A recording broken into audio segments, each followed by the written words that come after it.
कपड़े किस तरीके के पहनने चाहिए?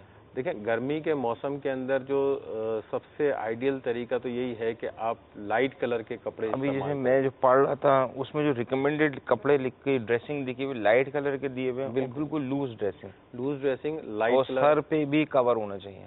मदनी हुलिया हो ये मैं इसीलिए नहीं, ये बकायदा लिखा हुआ है। नहीं बिल्कुल रिकमेंडेड भी यही है। रिकमेंडेड तो अगर आप जो अपने तौर पर भी अगर तरकीब दिलाते तो क्या रह जाए डॉक्टर साहब? नहीं, मदनी हुलिया अगर गर्मी में इख्तियार करे, सर पर अमामे का ताज सजा हुआ हो। अच्छा, ये चादर भी फायदा दे सकती है कि ताकि गर्दन को भी जी धूप से बचाया जा सके। बिल्कुल। ये मैंने पढ़ी है किताबों में बाज़ हिकमत है कि यहाँ भी धूप लगने से भी अगर बचत की जा सकती है तो करनी चाहिए।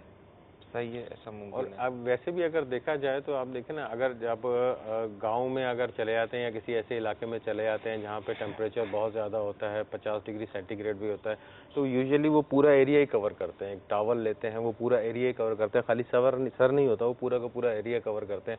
हालांकि टॉवल भी अगर देखें तो अच्छा खासा थिक होता है, मोटा होता है। ये चादर तो फिर भी बहुत पतली होती है। सही है, तो कवर करना चाहिए, बिल्कुल कवर करना चाहिए। लूज कपड़े पहनने चाहिए, टाइट ड्रेसिंग नहीं करनी चाहिए, टाइट ड्रेसिंग नहीं करनी चाहिए, और लाइट कलर के कपड़े हल्के कपड़े पहनने चाहिए। और अगर जब भी आप बाहर निकलते हैं तो कोशिश करें कि ऐसे टाइम में आप बाहर निकलें जिस टाइम में पीक टाइम जो सूरज की तपिश का होता है उसमें थोड़ा सा अवॉइड करना चाहिए। डॉक्टर साहब, कुछ वर्कर्स वगैरह जो होते हैं, जो लेबर होते हैं, काम कर रहे होते हैं, उनको तो इसी टाइम पे काम करना होता है, इनके लिए भी कोई एहतियात है?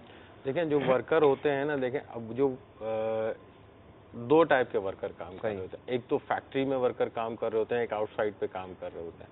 अब जो आउटसाइड पे काम कर रहे होते हैं उनके लिए तो बहुत ज़रूरी होता है कि वो अपने पानी की मिकदार को नज़र में रखें। इसके लिए मैं पढ़ रहा था तो लिखा हुआ था, आप काम पे जाने से पहले अपना पानी की मिकदार मॉनिटर करें। बिल्कुल। और आधे 1 घंटे के बाद अपनी पानी कम से कम 2 से 3 गिलास जो है हर 1-1.5 घंटे में आप पीते रहें। अगर आप ऐसी जगह पे काम कर रहे हैं कि वहाँ पे टेम्परेचर काफ़ी ज़्यादा है तो पानी की मिकदार पे ज़रूर नोट करें। अगर इंडोर काम कर रहे हैं तो उसमें एक नॉर्मल जो आपको पानी लेना चाहिए वो आपको ज़रूर लेना चाहिए गर्मी के सीज़न के अंदर।